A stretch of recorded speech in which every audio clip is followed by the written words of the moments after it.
Thank you for putting your voices down. My name is Brian Kyle. I am a former UVic student, and of course many of you would know me, but we're talking a quarter century ago. So my burden and my background to helping to host this event is I used to be a member of the InterVarsity Christian Fellowship, which is a student organization here on campus that helps students in their spiritual life. And that's basically how I got started in all of this back in the early 90s. So it's my pleasure to have you here today, and we would like to acknowledge the University of Victoria for their allowing us to host everybody here. We acknowledge as well the fact that we are on First Nations land. This is a traditional statement that is made in these kinds of events on university territory, so I just wanted to make that clear. And I did invite the First Nations of the university, just so I'm making that known publicly, and on the basis that they also acknowledge the Creator. And this is why we're here today, because the Creator has made the universe, and we are here to honor that amongst the people of this province, amongst the city, and amongst this campus. And this organization today is focused on the university people. So to whomever is here from the university, the students, faculty, staff, anyone who came, we just welcome you, and we thank you for coming to attend. So I'm going to hand over the introduction part for Dr. Damadian to Cameron Wathen, who is a pastor here in Victoria with Calvary Chapel. And then we will bring Dr. Damadian to speak. And thank you very much for coming. Greetings, everybody. So Dr. Damadian is recognized as the father of MRI, which is magnetic resonance imaging. MRI is widely recognized as one of the great medical breakthroughs of the 20th century and has saved and enhanced countless lives. He has completed a mathematics degree at the University of Wisconsin. He then earned his medical degree at the Albert Einstein College of Medicine and later did graduate work in biophysics at Harvard. He then became a professor at the State University of New York Downstate Medical Center. In 1989, Damadian was inducted into the National Inventors Hall of Fame. In March 2004, he was awarded the Franklin Institute Medal for his development and commercialization of magnetic resonance imaging, which has transformed the diagnosis and treatment of disease. So we're thankful that we get to hear him speak, and I think it's an honor and privilege to be here and just to hear about what he's learned. And let's begin with a word of prayer, if you will. Father, I thank you that we get to gather here in the name of Jesus, and we just ask that you would give us open hearts and open minds to you as Creator, and that we would wonder in awe at all that you've done. In Jesus' name, amen. I'll hand over the mic now to Dr. Damadian. Thank you.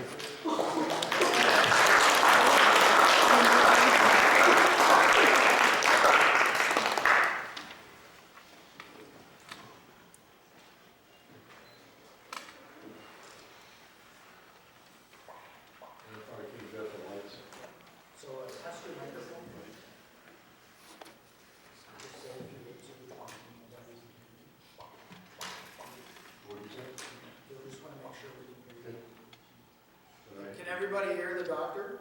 Are you able to hear me all right? Yes. Louder, somebody sounded high. How's that? Are you all right? Is that good? That's good. And if you can get the lights.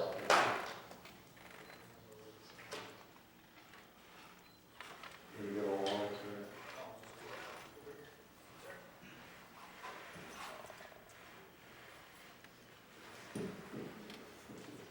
Okay, I'm going to begin this story with what Jesus brought us. And he brought us the sanctifying and the sanctification of the truth. So, and you'll see as I talk about it, is that Jesus identifies himself as the truth. And the sanctification of the truth is what gave us science, scientific knowledge, is what gave us democracy, and endowing to the power of the truth is revolutionary, and it's what gave us the extraordinary exemption from a dictatorial rule. So I'm going to proceed about talking about the access to the truth of Jesus and the staggering power of that truth. And as the Apostle Paul points out in Colossians 2:3, in Christ are hid all the treasures of wisdom and knowledge. As he further points out, our Savior will have all men to be saved and to come unto the knowledge of the truth, 1 Timothy. And as Jesus says, I am the way, the truth, and the life. No man cometh unto the Father but by me. And Jesus is identifying himself as the truth. And you shall know the truth, and the truth shall make you free. And I'm elaborating on that because the truth is the heart and soul of science and scientific discovery. And I would add by saying, and furthermore, the birth of democratic rule and democracy, where the rule by Jesus' sanctified truth replaced the power of the ruler and gave us the democracy that we have full rule today. The sanctification of the truth, and furthermore, the birthplace of modern science. And this came into existence with the discovery and development of movable type by Johannes Gutenberg, who produced the first printing press in 1485. And the very first thing that Gutenberg produced off his printing press was the Bible. And you'll see that the revolution that produced in the next slide here. And so I'm now showing you this entire selection of all the pioneers of what we would call modern science today: Louis Pasteur, Isaac Newton, Michael Faraday, Francis Bacon, Galileo Galilei. And I'll read you just the things that they said, and so that you can see that they had great discoveries that revolutionized modern knowledge, was founded on God's Word. So, as Pasteur says, and here,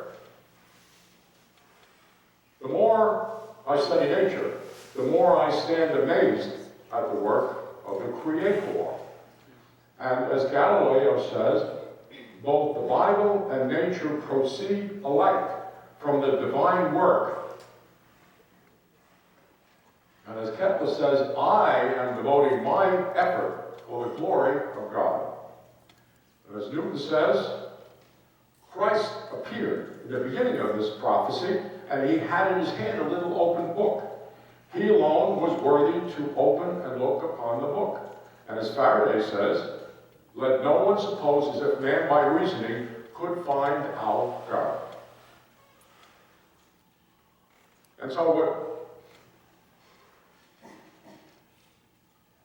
so this revolution in modern science occurred in the land that had Christ and had the truth of Christ, and it didn't occur, for example, in China and India, where there's no shortage of smart people, just so that you can recognize where it came from.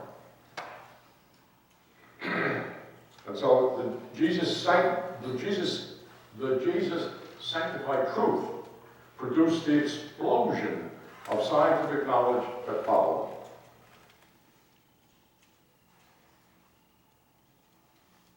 Sanctification of the truth, and the reverence of the truth and its consequences.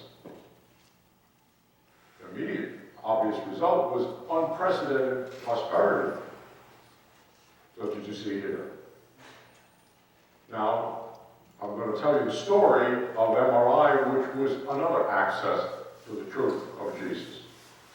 And the story begins when I was very much interested, at the time I was beginning my research life, I was very much interested in this curiosity of the ability of the human body to generate its own electricity. And as we, in the United States, each and every one of us is a consolidated Edison plant. Each of you is a consolidated Edison plant, generating your own electricity as you go along, and when life comes to an end, the electricity stops. So I was really fascinated, where does this electricity come from? Well, as you look into it carefully, you find out that there were two British scientists, Hodgkin and Huxley, who identified the origin of it, and they said it comes from this stuff inside the cell. And one of the dominant atoms on the inside of the cell is a potassium atom, which has as its sign the letter K, which stands for potassium, and sodium, which is Na. And the curious property was that you had 150 millimoles per liter of potassium inside the cell, and you only had 4 outside the cell. And Hodgkin and Huxley, two British scientists, very much interested in the same phenomenon. How do we generate our own electricity? Took those two numbers, the 150 and the 4, and plugged them into a well-known battery equation called the Nernst equation, and calculated the exact voltage that you got if you stuck a probe in and measured the voltage on the cell. So now the next question was, well, wait a minute, how come potassium is inside the cell generating this voltage instead of sodium? Because sodium is ubiquitous throughout all the tissues. And the British scientists proposed that what was doing it was there was a protein sitting on the surface of the cell called the pump, the sodium pump, that pumped potassium in and pumped sodium out. So I began my career. I was asking the professor that I was at Harvard, Dr. A.K. Solomon at the time, I said, Dr. Solomon, has anybody isolated that pump? And he said, no, but the guy who does that's going to win a Nobel Prize. So I got very interested in trying to find this pump. And Dr. Solomon said to me, well, the way we're going about it here at Harvard debating is that we are suggesting that you try to find this pump in a bacteria. You grow up the bacteria, E. coli. If it doesn't work, you can throw out the bacteria, do the next experiment over tomorrow. And we also are proposing, Dr. Damadian, that you take that bacteria and make a mutant of that bacteria. And find a mutant, Dr. Damadian, that can't pump. Then what we can do is we can compare all the proteins from the parent strain and from the mutant, and the protein that doesn't match up, that will be the pump. And I said, well, you know, one question I have about Solomon, I said, is that this structure, this ability to selectively clean, this power to pump is so vital to life itself, is maybe a mutant will never live long enough for me to isolate it. And Dr. Solomon's answer to me to that one was, that's your problem, maybe. Anyway, I worked for about another 3 or 4 months, and I got a pump, and I started fractionating with a pump. Then I was taken into the Air Force, and they wanted me to continue the research down there, so I stayed for another 2 years, fractionating proteins, looking for the pump. 2.5 years ago. By now, I'm back in a faculty at the State University of New York, and I'm continuing for another 6 months looking for the pump. Finally, I said to myself, wait a minute, Damadian. You better check and see what the scientific evidence is for the existence of this pump. And by the way, this story is very much analogous to the story of evolution that I'm coming to. And I continued to look for it. I said, you better make sure that there's, what's the evidence for the existence of this pump? Because if the scientific evidence is not strong today, you'll be looking for it for the rest of your life. So I went to the literature, started to search it. And the first thing I run into is a book by a professor at the University of Pennsylvania, and Dr. Gilbert Ling, a 500-page book, A Physical Theory of the Living State. The short order is 500 pages saying there is no pump, that the pump doesn't exist. So, and when you compute the calculations about the energy to run the pump, it just doesn't hold up. So then the question was, well, what Dr. Ling said, and it was explaining this, that the way the potassium atom, the charged potassium ion, accumulates on the inside of the cell is it sticks to the negative charges that are part of the structure of the cell. It sticks to the negative charges of the proteins, the carboxylates of the protein, sticks to the ionic phosphates and nucleic acids, and it's just literally sticking there. But the next question is, okay, why potassium sticking and not sodium? Well, the answer is that this potassium atom, this potassium ion, doesn't run around naked. In nature, it always has an atmosphere of H2O, of water around it. And when you look at it in more detail, you find that the fully hydrated sodium ion is larger than the fully hydrated potassium ion because the charged sodium ion has a smaller surface area. The charge per unit, what we refer to as the charge density, is much greater than sodium. So the fully hydrated sodium ion is larger than the fully hydrated potassium. Ergo, in tight space, like an inside the cell, the selection is for the hydrated potassium ion instead of the sodium ion.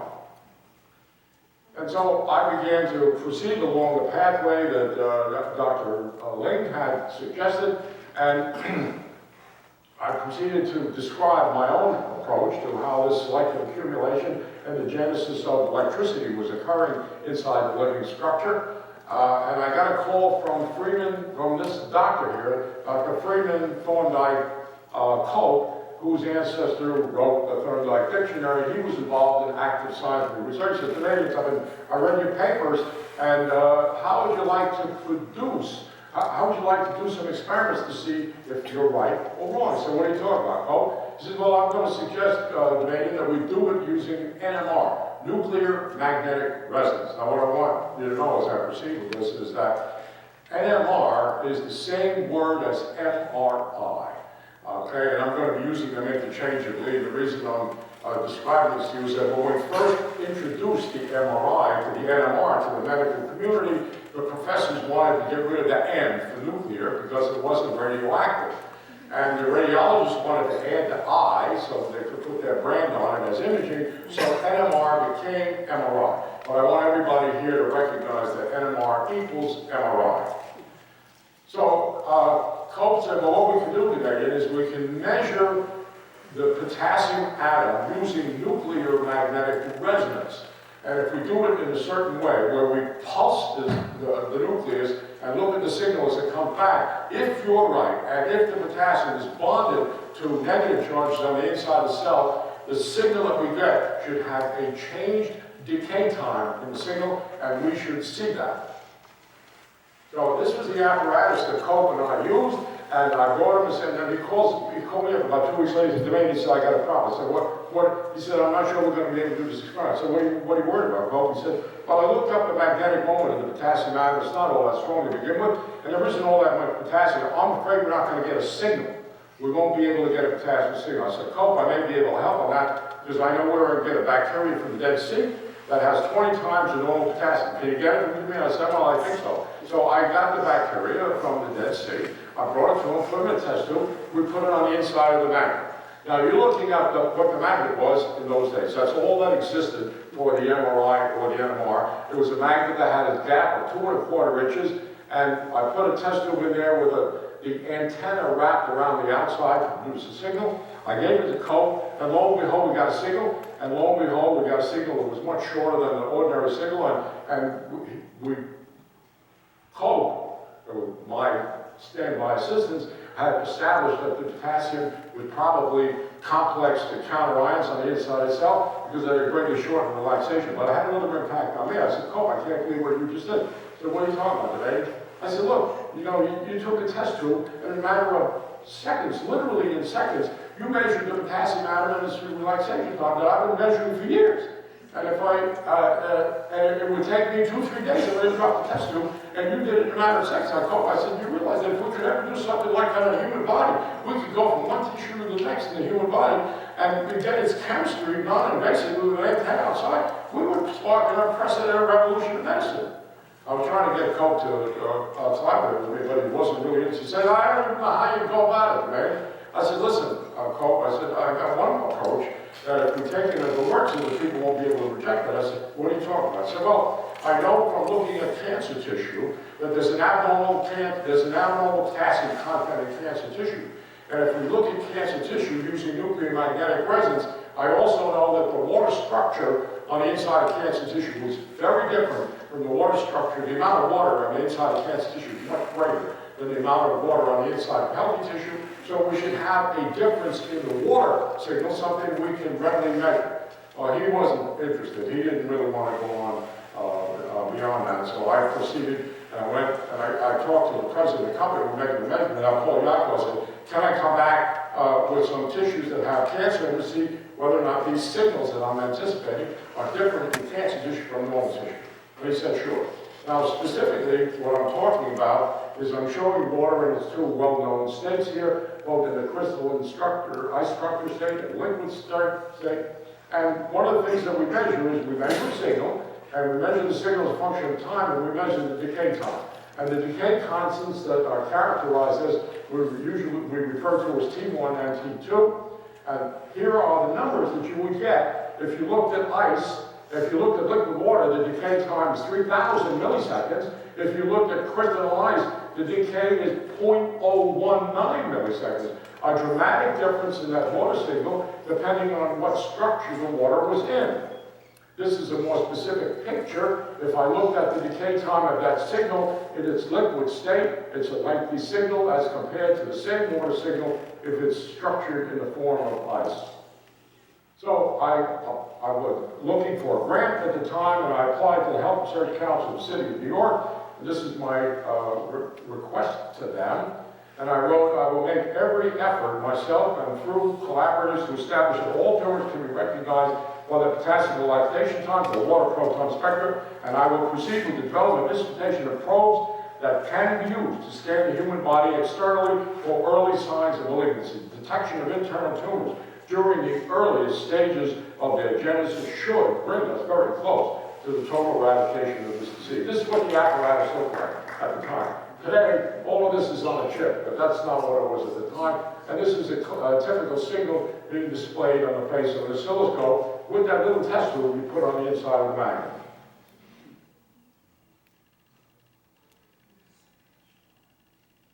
Now this is the, I have an audio, couldn't get the audio to work. This is really, was connected to an audio, and the reason I connected it and produced it this way is because I wanted you to realize that when we do nuclear magnetic resonance or MRI, we are using a genuine radio signal. So we take a radio signal, we put it into the atoms in your body, and your atoms answer back with a radio signal, and we collect those radio signals, and from those signals we make an image. Now, when I went ahead and did the experiment, I found there was a dramatic difference between the cancer signal and the normal signal in terms of the decay time. The cancer signal decay time was much longer than the normal. We published that in Science in 1971. And this is the data. So if you looked at a cancer of the liver, that decay time took 826 milliseconds. If you looked at the normal liver, it was 293 milliseconds. If you looked at a sarcoma, a normal counterpart is normal muscle, was 736 milliseconds instead of 538 milliseconds. There was a dramatic difference in this decay time.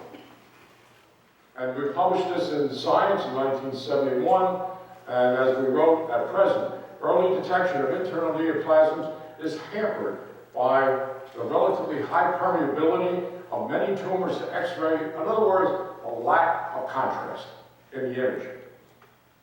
In principle, nuclear magnetic resonance techniques combine many of the desirable features of an external probe for the detection of internal cancer, and that was published in Science in 1971. Now, coincidentally, at this very time, President Nixon had announced that he was going to have a war on cancer, and he was going to dedicate to cancer research $1 billion a year. And this was Dr. Kenneth Olson, who was President Nixon, designated him as the chairman of the Cancer Diagnosis Center from National Institutes of Health. And I got a call from Dr. Olson. He said, I read your paper in Science, Dr. Damadian. We would like to fund the research to go forward on that. I'm going to suggest that you compete, and we'll have everybody else compete. So I got a contract. Dr. Hazelwood from Baylor University got another competing contract. A third professor from Johns Hopkins University who will remain nameless. You'll see why in a minute. And the three of us got contracts, okay? So, a year later, after we got the contract, after the three of us had been doing this research for a year, Dr. Olson wanted to have a symposium in Bethesda, Maryland. When we went down there for the symposium, and I made our presentation. By now, we had done it in mice. Hazelwood made his presentation. He said, I got the same numbers as Damadian got. I got the same abnormal relaxation time. And the third scientist from Johns Hopkins got up and said, I measured it. I got the same abnormal relaxation time that Damadian got for cancer tissue. But I also looked at other disease tissues that was not cancerous. and I got the same abnormal relaxation time as the Damadian did. Therefore, any further discussion of scanning the human body by NMR is visionary nonsense. That was at the International Conference of Cancer Diagnosis, and that was a disaster for us because our contracts were up for renewal, and here was this professor at Hopkins saying that this was nonsense. Now, years later, we ended up in a battle, in a patent battle to get our patents that we had, our company's patents that held, and our competitor, General Electric, made the same argument. Well, wait, it's not unique to cancer. Other diseases use that, the abnormal.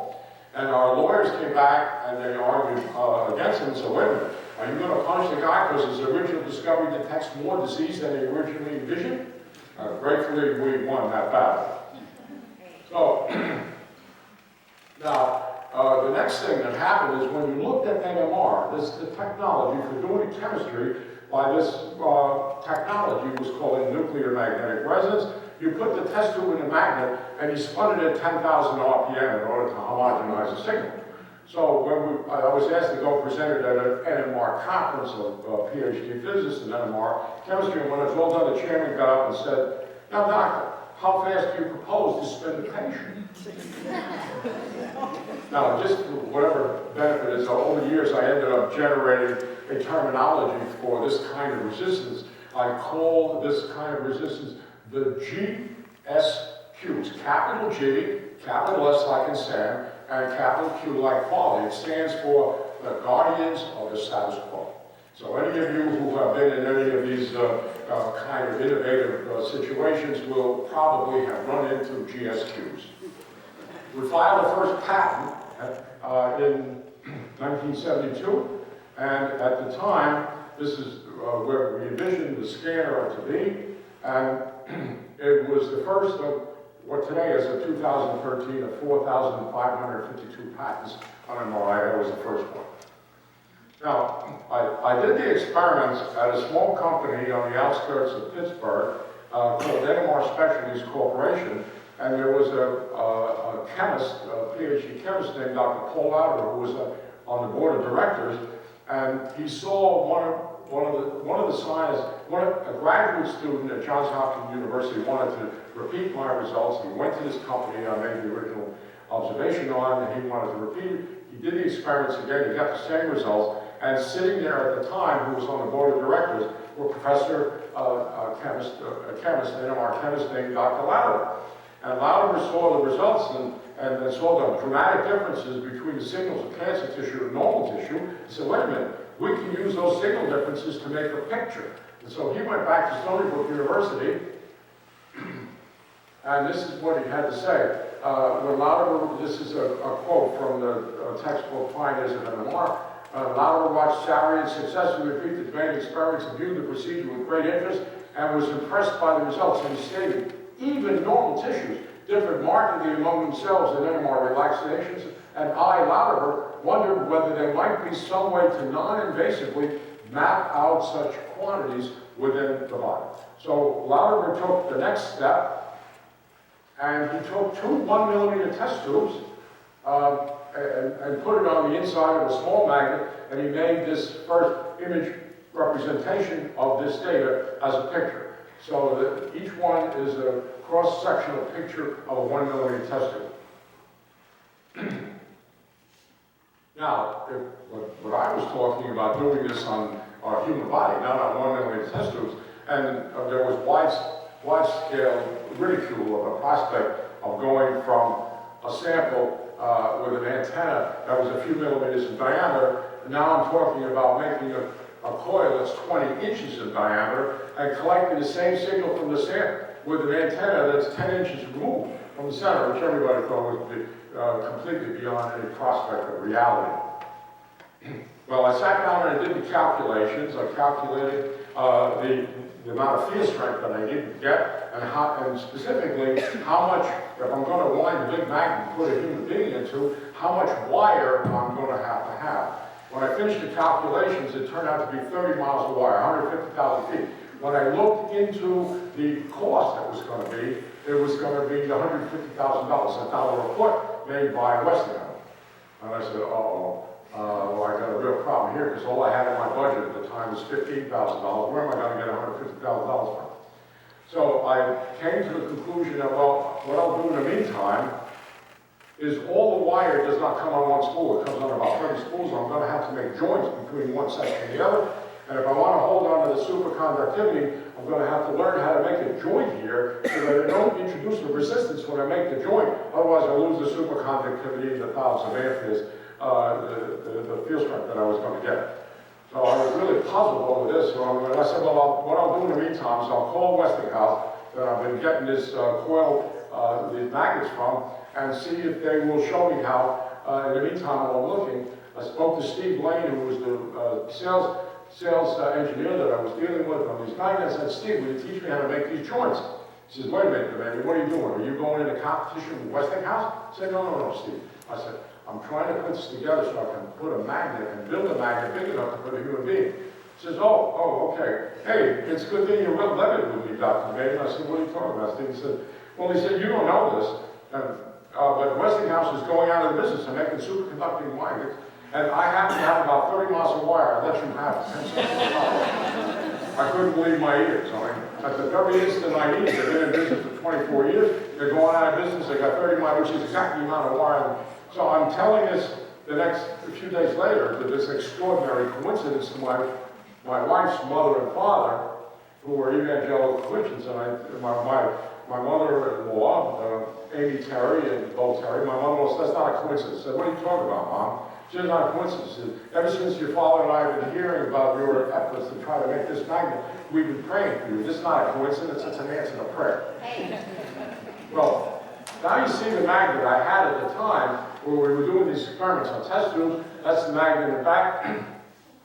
I'm showing it with my graduate students here, Ken Sater and Larry Minkoff. The magnet in the back had a hole in the center that we could put a probe into that was 2.5 to 3 inches in diameter. And now I'm talking about something big enough for the same kind of magnet to put a human being into. So we got together, and that's these are two more of my graduate students, Dr. Michael Goldsmith and Dr. Mike Stanford. And now we're winding the first time that large magnet that we're anticipating to put a human being into.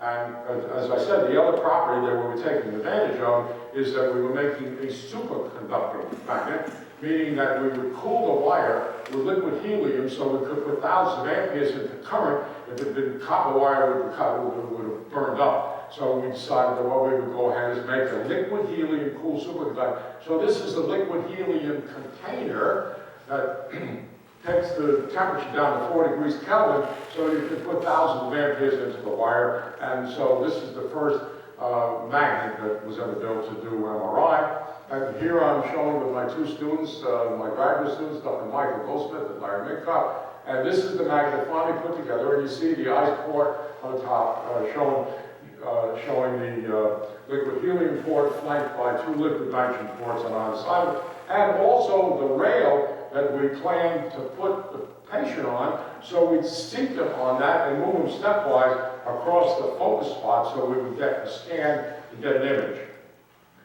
Well, when it came time to finally get somebody to go in there as a sample, we ran acutely short of willing volunteers. And it was finally decided by some manner of consensus that the individual who most deserved this moment of glory was a student who thought it all up. Now, Goldsmith had been the one charged with the responsibility of taking that 3mm antenna coil and building it big enough to put a human being into, and that was a real challenge because as the coil got bigger and bigger, the signal got smaller and smaller. When we got in there, I saw to it, I could have a cardiologist on hand, defibrillator shock pads, an EKG, etc. And all we got was a normal EKG and no signal. And so we were just conferring and confirming what everybody had said, that this was ridiculous nonsense, you'd never be able to get a signal. Well, Goldsmith had an alternative hypothesis. He said, with respect to that coil that I built, Damadian, the problem is that you're too fat for my coil. You're loading that coil. I should add, he had the temerity to say that I was too fat for the coil. You're loading the impedance of the coil, and that's why we're not getting a signal. I said, well, wait a minute. Goldsmith. I said, the only way to test your Goldsmith too-fat hypothesis, Mike, is to get a smaller sample. We had somebody on our team who was but he wouldn't get in there. And Goldsmith and I urged him and encouraged him to get in there, and he wouldn't get in there. Finally, about 2 weeks later, he goes, it's all right, I'll get in the scanner just to see if you can get a signal, but then I'm getting right out. So we got in there, and by the time we got the magnet and everything warmed up, it was midnight of July 2nd, 1977. We got Larry in there, and to my great astonishment, we got a signal from him right away. And we had this design so that we had this very small spot in the center of that magnet right there, and that small spot that was about 5 millimeters in diameter was the only spot that would produce a signal. So I would know exactly where that signal was coming from, and the basic game plan was to take Larry Minkoff and move him stepwise across that spot and then back until we finished a complete map of a section through his anatomy. So we got him in there at midnight, July 2nd, 1977, and to our great ecstasy, we actually got a scan. And you can see it was a very reliable scan for the first ever one, because when we looked in the lungs, which was all oxygen and gas, there should be no hydrogen, because there should be no water there. We should get no signal. And sure enough, we got no signal in Larry's lungs. This is the lungs on the top, this is the lungs on the other side. And then when we went to the outside of his body, or into the heart and the center, we got a strong signal. Lo and behold, we were getting a map of Larry Minkoff's chest, and a scan that we ended up calling Mink-5.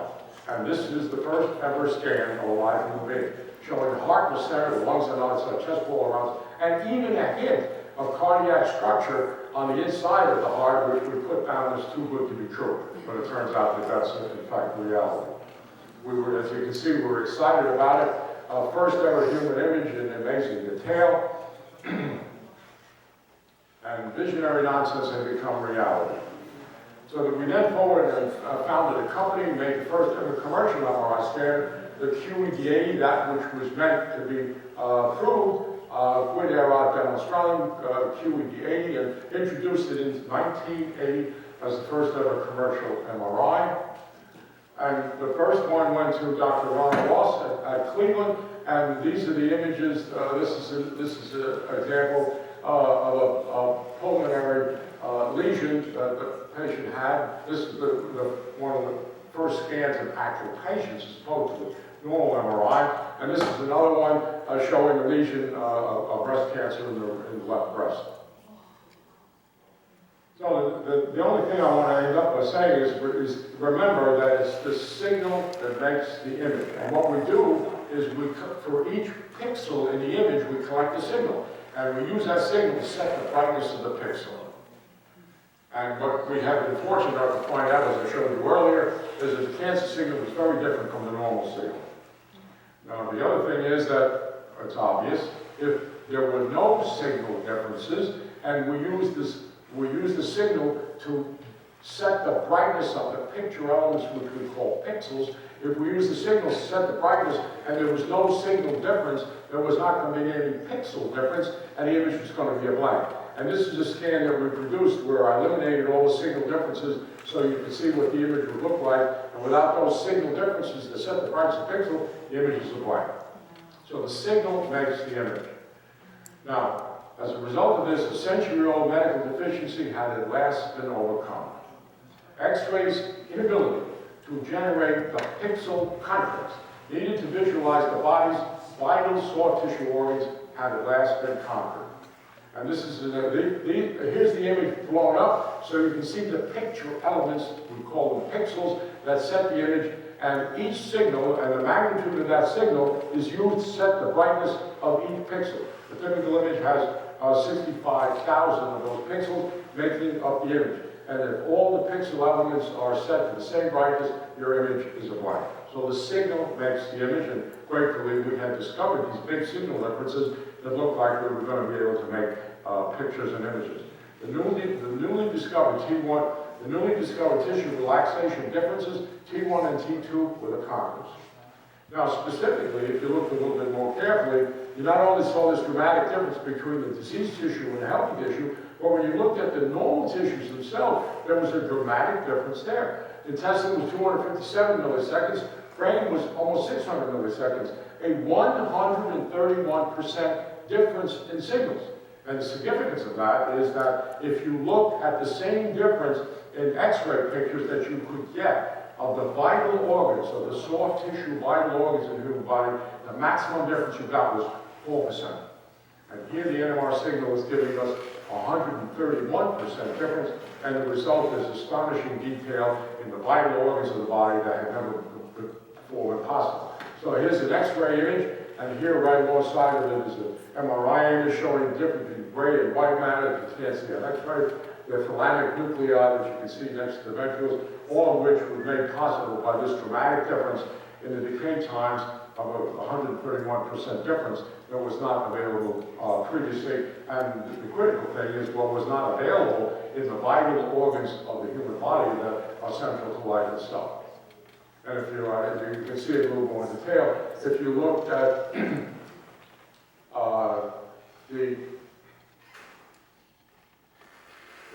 the cochlear root or the vestibular root in the auditory canal, you can see the actual roots on the inside of the canal with MRI, which you could never do with X-ray technology.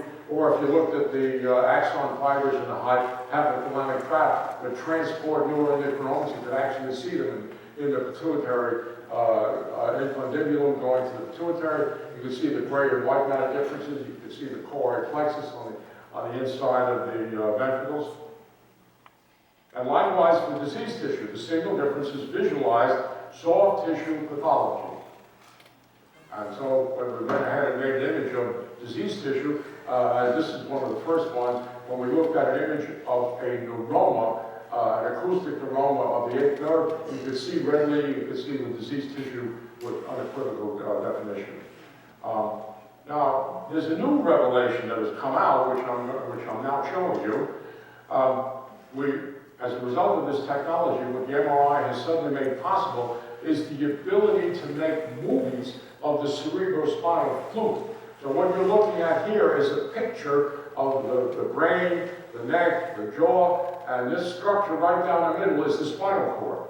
And what you're seeing flowing is the cerebrospinal fluid going in and out of the brain.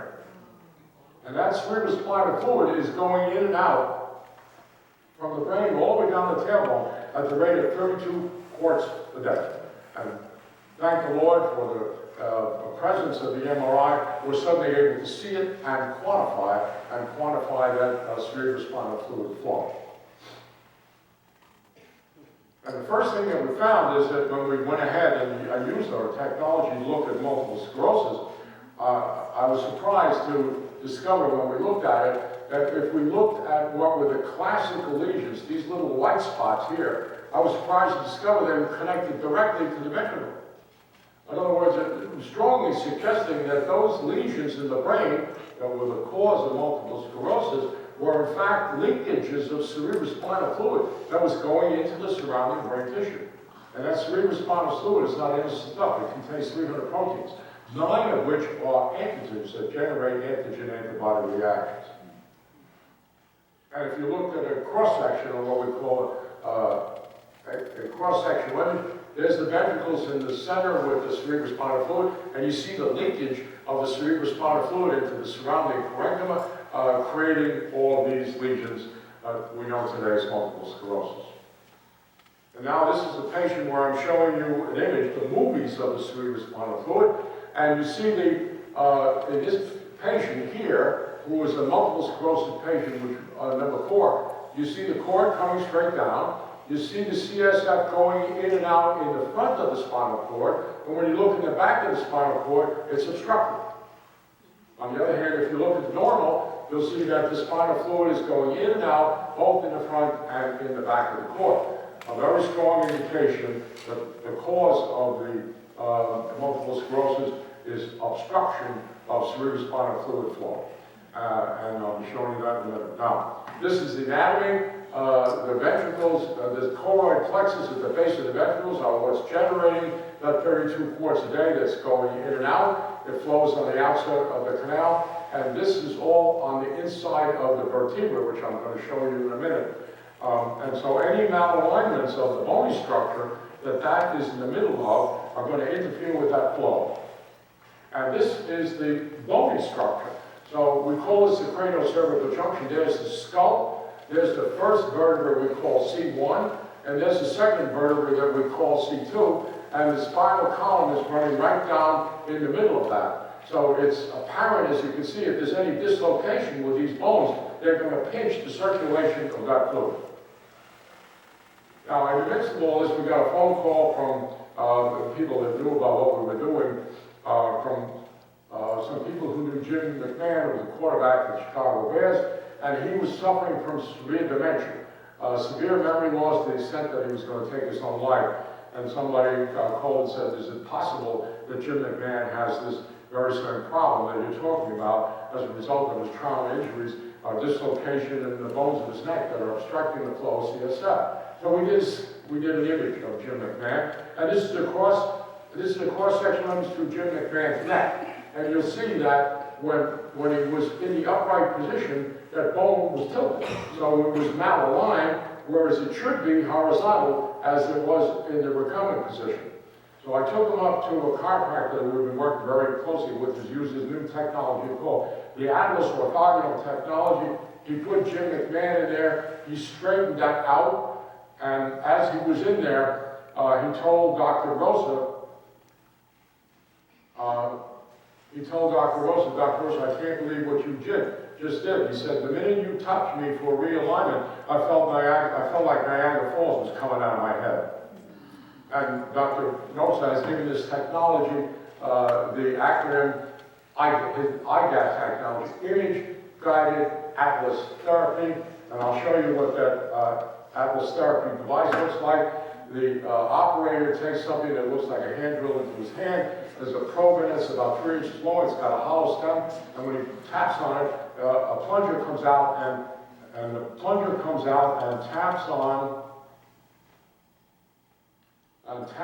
that transverse process right there and realigns it.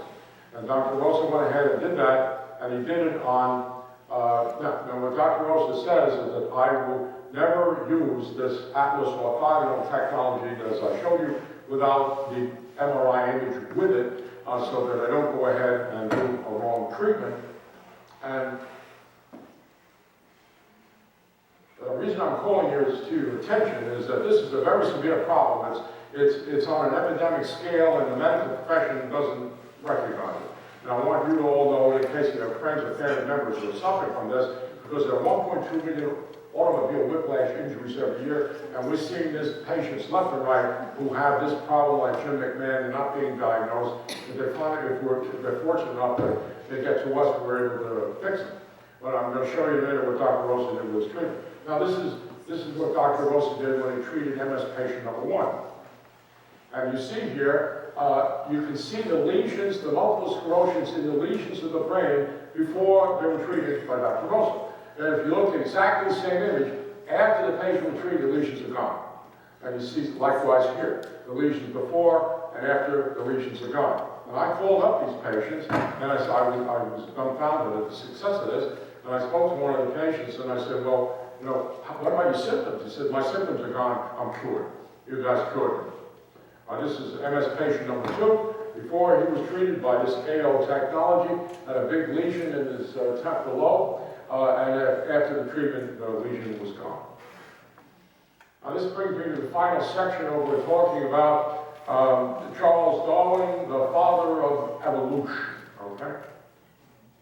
And I wanted to begin by bringing to your attention the people who have done so much to rescue all of us from that lie called evolution. I'm going to elaborate on the dimensions of that lie as I proceed. But one of the great pioneers of all this is Dr. Henry Morris, who with John Whitcomb produced the very first major monograph in this subject, Dr. Henry Morris Institute of Creation Research, and Ken Ham for both of them for their heroism and dedication to the rescue of mankind from the lie of evolution. I'm going to elaborate on the lie of evolution as we go now. And it's what I refer to as the ball a chain of evolution because it's imprisoning society in general, and we have to overcome it and escape it. Now, what is Darwin's evidence for all this? Well, Darwin saw variations within the finches, all right? Which was nothing more than species variations, such as you would get in dogs. But that didn't stop him. He generalized from this variation and said that this is responsible for the development of the whole of history of mankind and for the totality of its accidental proceeding from, and this is what he wrote, all organic beings which have ever lived on this earth have descended from some one primordial form. And he wrote this in 1859, and this is a quote directly from page 380 of Darwin's book, The Origin of the Species, and that everybody just by accidentally evolved from a slime mold.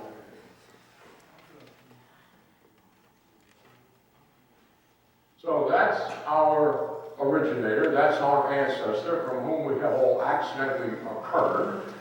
This is at the top when we've accidentally occurred from these apes directly under us.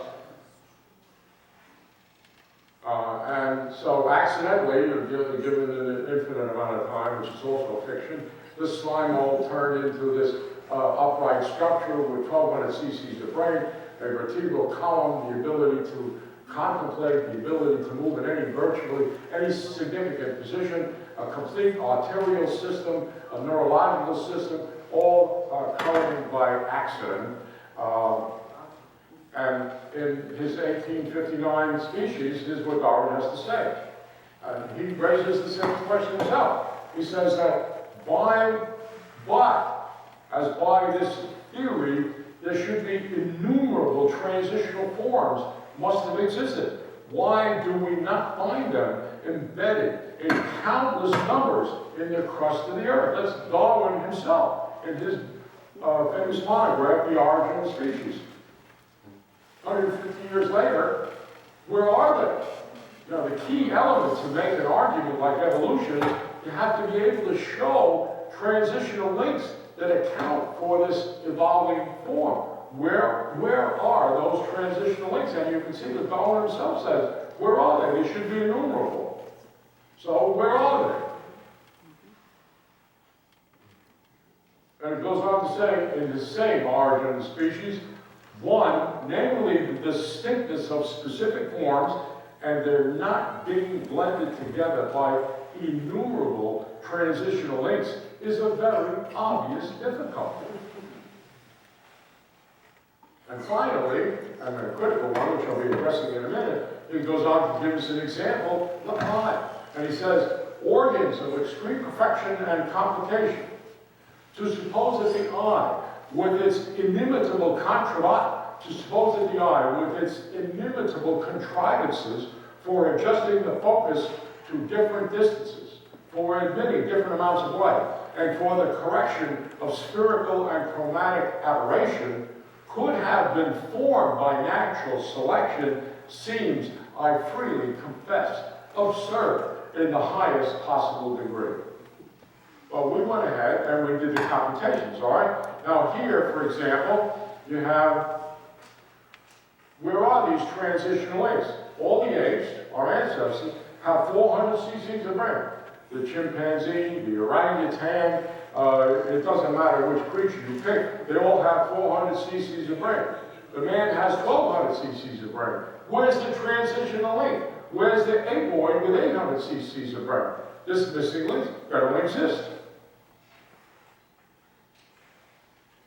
These missing links, where are they? After 158 years since Darwin's original of looking to find these transitional links, it's safe to conclude these transitional links don't exist. We have therefore designated evolution science fiction. Now, I looked at it a little bit more carefully and I did the calculation. Now, what this is pointing out is that when you go ahead and have these things accidentally happen by chance, for example, if you accidentally get a cornea, that doesn't satisfy the conditions of survival of the fittest because the cornea doesn't give you any vision. So if you want to get, if you're going to get a survival of the fittest benefit, you have to have all the structures of the eye so that you can get vision. Which vision gives you a competitive advantage for the survival of the fittest? But you got to have them all. Well, in the case of the eye, that's why Darwin himself says it's absurd. You have to have a cornea, you have to have an iris, you have to have a lens, you have the vitreous body, you have the retinal rods, you have the retinal cone, you have the retinal nerves, you have the retinal cortex. Well, the other curious thing is we now know how many genes there are. There are 22,000 genes. So in order to get an accident, you've got your chance of getting a change to give you a mutation that will give you a cornea is 1 chance in 20,000. And your chance of getting an iris by accident is 1 chance in 20,000.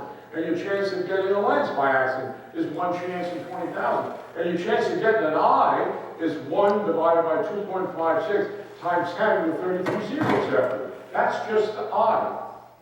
Now let's take a look at the ear. Well, if you go through all of this, it's tympanic membrane, incus, etc., the chances of producing that from a gene that's one of 22,000 genes is 1 over 1.28 times 10 with 29 zeros after it. And if you ask about the heart with all the structures in it, your chances of getting a heart purely by accident, gene mutations, 1.28 times 10 with 29 zeros after it. Your total of just getting those 3 is 1 out of 4 chances times 10 with 93 zeros. So just so you can see what that looks like, your chance is 1 chance out of 4.19 decitrigentillions of getting just those 3 organs. And in case you wanted to see exactly what that looks like, that's the trigentillions there. Now, we're not done. The next one is an accidental occurrence of the genders. How do you accidentally get a man and accidentally get a human? And if you accidentally get a woman, that's not enough because you can't produce the offspring that's going to have the selected advantage to give you evolutionary survival of the fittest. Well, what about the production where you have to accidentally get from a slime hole, you have to accidentally get an ovary. And then in the ovary, you have to accidentally get an ovum. And then in addition to that, you have to accidentally get a fallopian tube. And then you have to accidentally get a uterus. That's just to get one gender, okay? But you're not done because in order to have survival of the fittest, you have to have the engendered infant. And so you need an accidental occurrence of testes, vas deferens, etc. And they all have to accidentally occur from the slime hole. So initially, when we started talking about creation versus evolution and so on, the secular world referred to this as science, being evolution, as compared to religion. I'm going to give you a new definition the way I see it. It's not science versus religion. It's science fiction versus scientific reality. Following my conclusions, I concluded I was wrong. Evolution is not science fiction. Evolution is scientific nonsense. And it's critical that we eradicate this ball and chain of evolution and its fictitious survival of the fittest, which is the genocide engendering doctrine it produces. You can't get there without him. Thank you.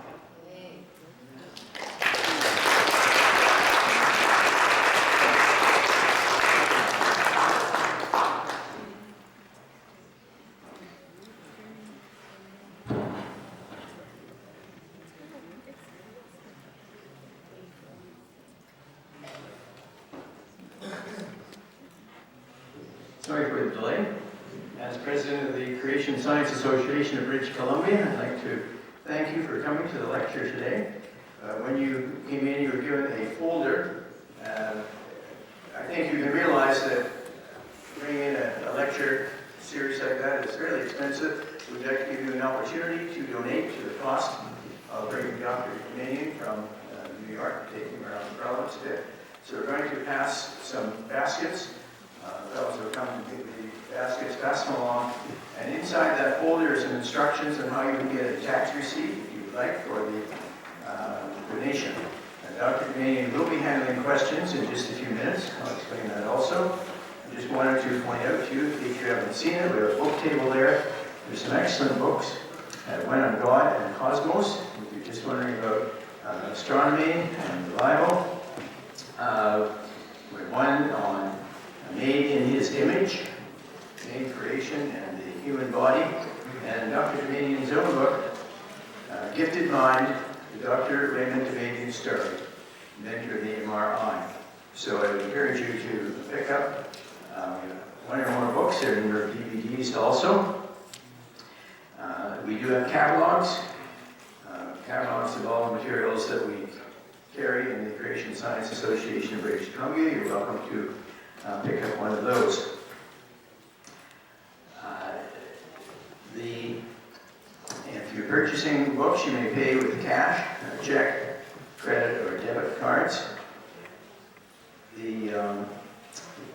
If you're making a check for a donation, make it out to our initials, Creation Science Association of BC, so CSABC. I'm going to ask you, if you want to ask a question, to come over to this microphone. I know, it's challenging, make yourself public, but I think that way people will hear the question and everything will go very smoothly. So put the microphone in the stand here, and if you wish to ask a question, please come over to the microphone here, and Dr. Damadian is ready to answer questions. Don't be shy, everybody.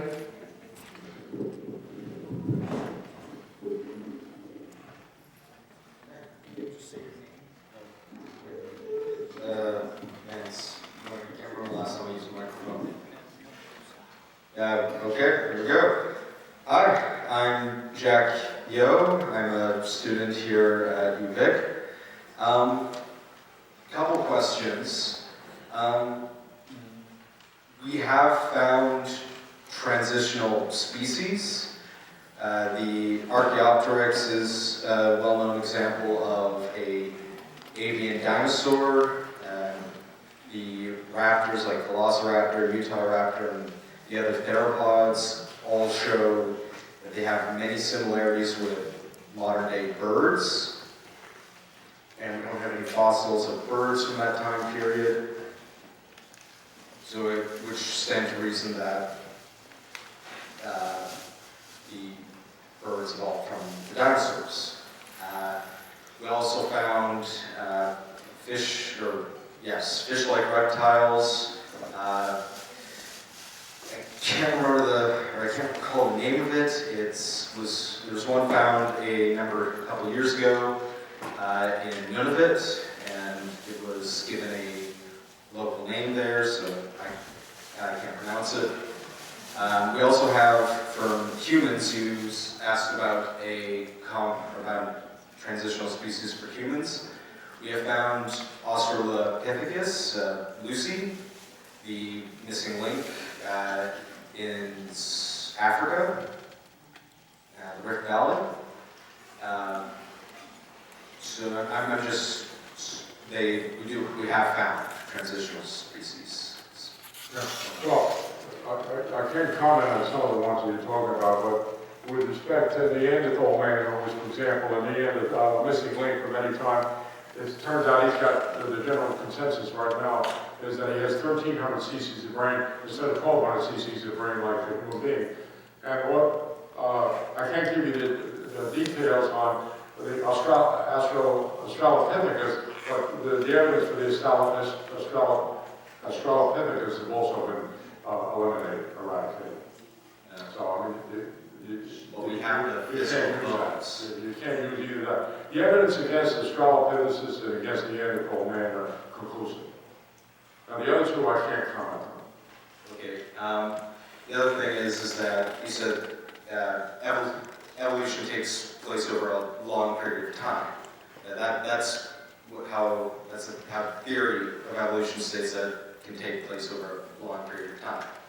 And the Earth has been around for 4.5 billion years, and life has been a part of that for the majority of that. So there has been time for that to take Like I place. said, the evolutionary potential is 6 billion years, but any of the evidence that you look about, from the origins to the current time, are of the order of 6,000 years, not billions of years. But we have rock samples, we can use radiology to measure the radioactivity. No, but you can't go with the rock samples because you're dependent on the decay time, you're dependent on the local environmental hydrations, rinsing, and so on and so forth. So the time scale for the evolutionary scale, the evidence for that is non-existent. Why would decay times be different? No, but the point is, if you look at, let's say you have a rock, Okay. and let's say that rock is producing, has a radioactive material in it, and the radioactivity of that rock is decaying all the time. Right? Okay? And you use that to estimate the time. Yeah. All right? But what you're leaving out is if the decay goes away because it got washed out of the rock by environmental hydration. And that's what the evidence is. There's no evidence for billions of years of evolution. It's nonsense.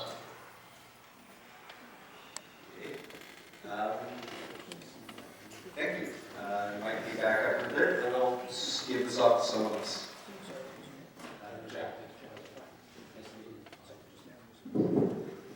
Thank you, Jack, for your question. We'll just get to you in a moment, please.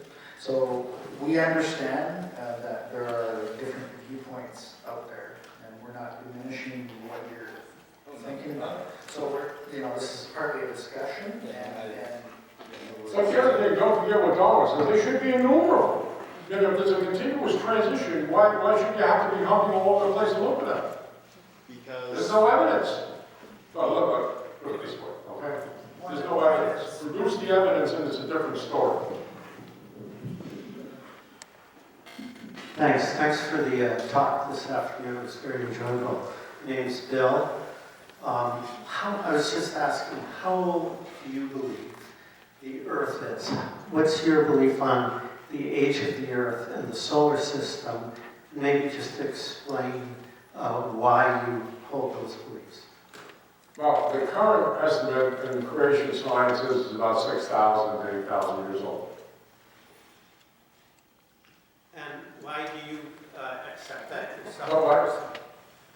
Personally, why do you accept that? Like, what convinces you that that's the correct number? Well, if you go back and look at the decay time and chronicle it out, that's about what the time comes out to be. That was my question. Thank you. okay, let's just get, sorry, go ahead, sir, if you're, we'll see how time goes. If you can just say your name, sir. I'm Jim Polito, and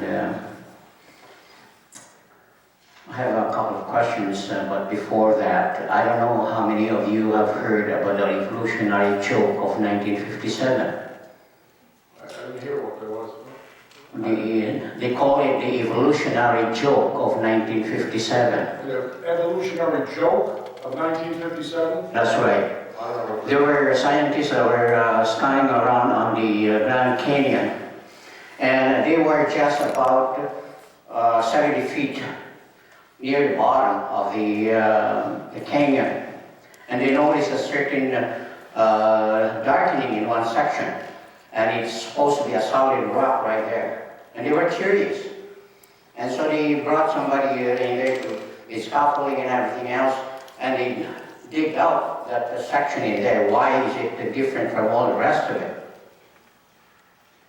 And when they have dug it out, guess it's supposed to be at least 60 million years at that level, because it's almost 1,800 feet from the top to that section. Exactly. Guess what they found out? Exactly. Just like you're saying. Johnson outboard motor embedded in the rock.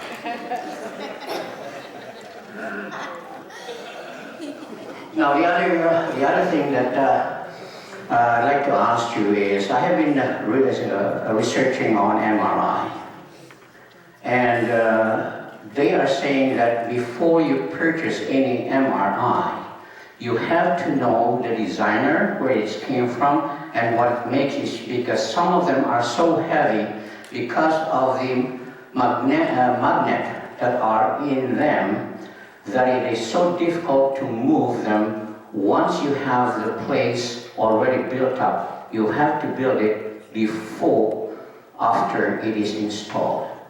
No, in general, that's not a problem, because the magnet that we have comes in pieces. We just assemble it and put it back together. But we can put it anywhere. That's not an issue. Now you... No, but in other words, we can, in a matter of days, take down a magnet that's installed and put it in another location. Yeah, because the issue that I'm wondering about is about the portable MRI and the stationary MRIs, and there are supposed to be four different. You make a good point, because one of the magnets we have is on a trailer truck that we take around and services a mobile MRI wherever we want, weight and all in a magnet. So those four different types of MRI, manufactured MRI, are different from from the other. There were different kinds of magnets. Is that the question? Probably I'm confused with the fact that some say that they are, once they are put they are together, that they're difficult or even hard to move them. And that's the reason why I'm asking, because they said that there are four different types of MRIs. Well, one of the fundamental differences is that you can have a superconducting magnet, which is just the coil I showed you that cooled by liquid helium. But you can also have a superconducting magnet that has an iron frame. And the benefit of the iron frame is that it condenses the magnetic field, so it'll give you a stronger magnetic field. Those are basically the fundamental two types of magnets that exist. And moving them is a non-issue.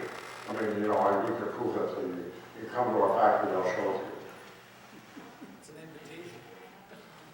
Our magnets, the ones that we sell and install, have an iron frame to them. Moving them around is a non-problem. So we're quite limited for time, so we appreciate you asking questions, and thank you for your joke.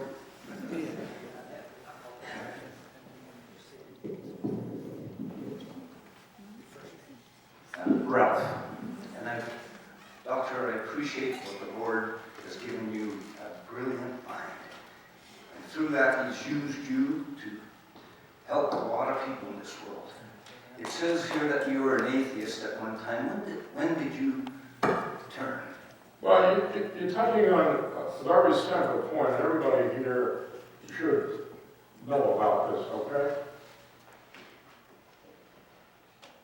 When somebody goes into the academic world, and especially goes into the university world where he's getting educated, he's not aware of the fact that while he's in that university world, he's getting programmed. And he's getting programmed that evolution is an absolute scientific fact, for which in reality, there is no evidence. And I just demonstrated that today. The scientific evidence for evolution is non-existent. But that's not what you're taught when you go to a university. You'll get taught in a university that evolution is a scientific fact. As a result, creation, godly creation, is a contradiction of evolution. So until you sit down and examine the details that scientifically support evolution, you're a victim of this academic program. And what I say to people is that, and from what I just showed you today, when I was building the first MRI machine, if I had Darwin's evidence at the time I was trying to build the first MRI machine, I would be washing windows today. Darwin's evolution is non-existent. It's just, I showed it to you. And Darwin himself concedes he didn't have the evidence. No, the Lord, that's the way I ended up, is you can't get there without the good Lord.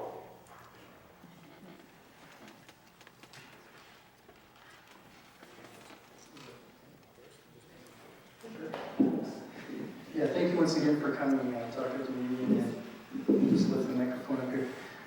Just wondering, is there a resource or a place that we can access some of those calculations for the probabilities of various organisms? What's the question?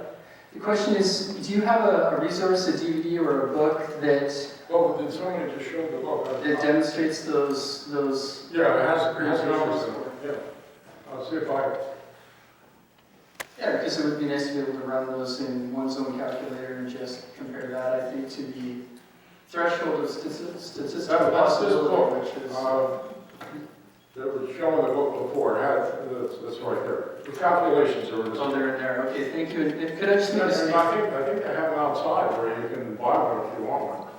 Yeah, I just like, could I share about 30 seconds of Sure. personal statement? When I came to university, I too believed in the evolution theory and was convinced by the evidence that is cited for it. However, just sharing thoughts and things for people to look into. As I took each evidence and looked into it, The evidence for evolution. evidence for evolution and looked into it to greater depth, for myself I found it seemed to me that each piece of evidence would begin to break down under scrutiny. For example, Archaeopteryx was mentioned, and that was one that I found very convincing. However, it's my understanding that underneath the stratum or layer of rock in which the Archaeopteryx was positioned, they found fully formed birds of fossils that are flying around today.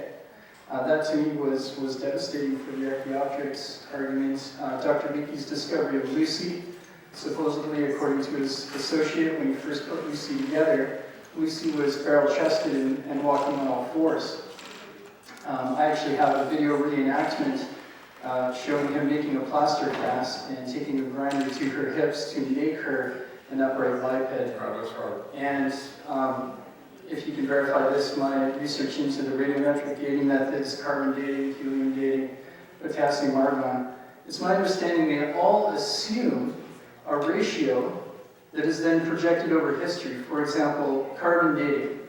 The carbon ratio of C14 to C12 is assumed to be 1 to 1 trillion, which supposedly is what is demonstrated in the atmosphere today with the nitrogen's involvement in production of those molecules.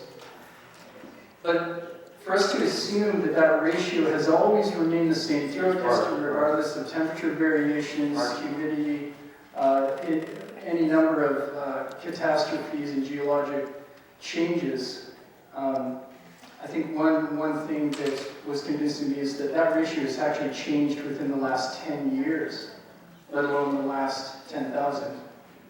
So those were just some That's about the last 10 billion. or 10 billion. So those were just some things that counter arguments that I think are important to investigate with regard to some of those questions.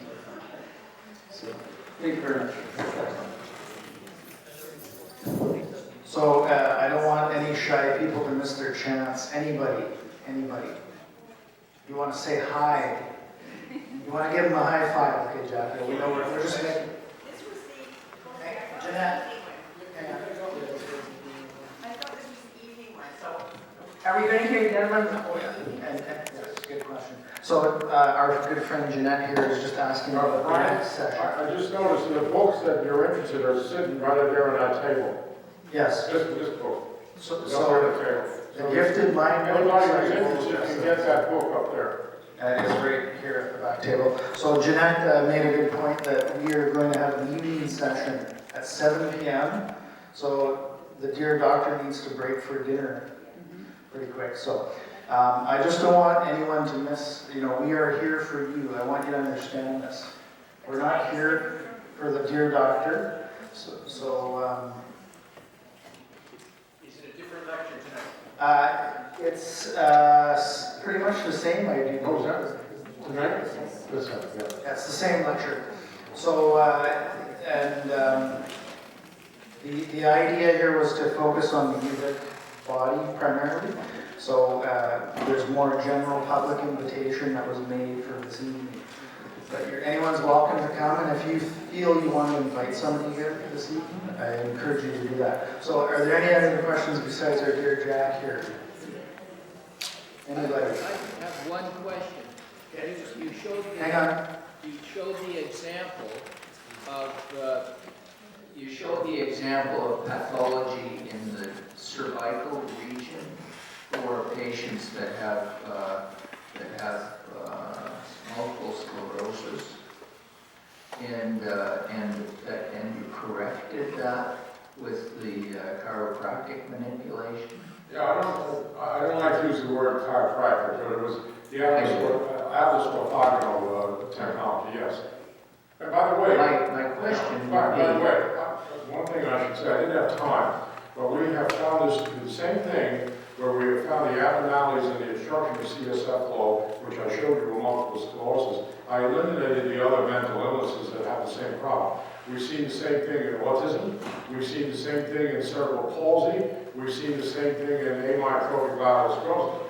The cerebrospinal fluid, and we know about the cerebrospinal fluid in the 32 course for a long time, but what we didn't know was the extent of the dynamic flow, and it was the MRI that made that visible. So before then, when I was an intern or resident, my chief resident said to me, "Get me a lumbar tap," I don't take a lumbar tap, fill out 5 cc's or something to look for water. I was completely unaware that it was a dynamic flowing fluid, and today, thanks to the MRI, we not only make the moves I show you, we quantify it, and we know just to what extent there's been an impairment of the flow. Excuse me. so the impairment of flow is corrected by the external manipulation with that pulse That's machine. right. Yeah, or just by realignment, and you know that you have achieved it because you repeat the image and establish that you have successfully realigned the malalignment. It would be very important to have one of those post-manipulation films. Yeah, well, that's what I just showed you with Jim again. We do that on a regular basis. You didn't have a post-manipulation picture of Jim. Oh, Jim, you mean? You didn't have a post-manipulation of any of them. But I have others, you know. Yes, but you didn't show any post-manipulation film. I didn't, you're right, I didn't show it because I was showing it. I would have been But happy. we have such images. We do have such images. I believe you. The data I didn't have time to show, for example, is a Parkinson's patient. We did the Parkinson's patient, we measured the CSF flow, it was half normal. Then the patient was treated, the symptoms went away, we measured the CSF flow, and it doubled, and it was normal. And I had that data, I just didn't have time to show it. What?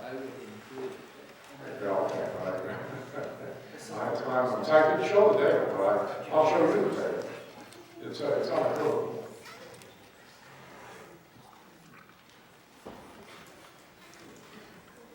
Okay, thank you, everybody. Last call, except for dear Jack. He's going to come back tonight. He's so excited. Anybody? So I would just like to point out George is new to the technology division of Creation Science Association. But if you feel inclined at any time in the future to donate, you can do it online through their Facebook page. And the Facebook page, you just search Creation Science Association of BC and Facebook, and you will find it. The other thing I just wanted to make mention is we are on a scientific and religious and philosophical mission, Jack. And I encourage anybody who supports creation ministry, if you're here and you are very keen on this, you do not leave here without you talking to us, because we need your help. And we are here for you to help assist you to achieve your goals in that realm. At that junction, I would just like to say a final thank you at this moment to Dr. Damadian. And we really appreciate you coming here, and especially to the students.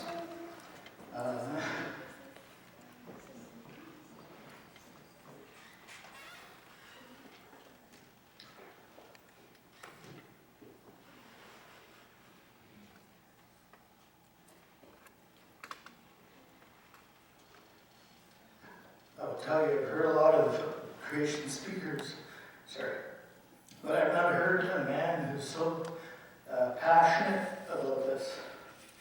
And sorry.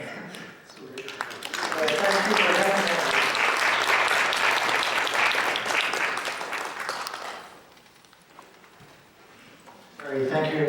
Have a good afternoon.